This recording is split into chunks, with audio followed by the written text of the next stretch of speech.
Tanvi Kolte big boss Marathi season 6 जिंकणार नाही हे तुम्हाला मी लिहून देतो, कारण की आज जो मिडवीक इविक्शनचा टास्क तिकडे आपल्याला बघायला मिळाला त्यामध्ये रेवा आउट झाली. ते सगळा निर्णय सगळ्यांना संपूर्ण महाराष्ट्राला मान्य आहे. का मी बोलतोय, कारण की ती डिझर्वच करत नव्हती इथपर्यंत येण्याचा, कारण की तिचा काही गेम नव्हता.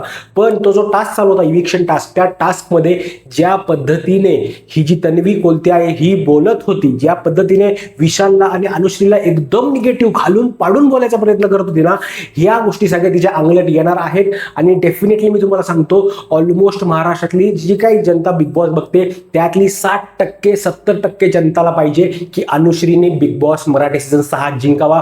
हे फॅक्ट आहे. तुम्ही कुठेही जाऊन सर्च करा आणि सगळ्यात जास्त वोटिंग जर यावर्षी कोणाला होणार असेल तर ती होणार आहे अनुश्रीला. का? कारण की ही जी तन्वी आहे, ही तन्वी ह्यांना निगेटिव्ह घालून पाडून दाखवायचा प्रयत्न जे करत होते ना, ते महाराष्ट्राला जनतेला समजतं, प्रेक्षकांना गोष्टी समजतात. ही मुद्दामून करते, नरेटिव्ह पसरवायचा प्रयत्न करते. आणि ज्या टायमाला अनुश्री आणि विशाल हे दोघं फायनलिस्ट झाले त्या टायमाला साधी उठून हसून त्यांनी शेक हँड पण नाही केलं प्रॉपरली या तन्वीनी. अशा पद्धतीचा विचार करणारी ही बाई आहे. आणि याचमुळे जे आहे हे तन्वी जी आहे ती आता बिग बॉस मराठी सीझन 6 जिंकू शकत नाही, कारण तिने महाराष्ट्रासमोर एक स्वतःची इमेज जी आहे ती खूप फालतू म्हणून जी आहे ती तिकडे पोर्ट्रे केलेली आहे. बाकी तुमचं मत काय आहे नक्की कमेंट करून सांगा.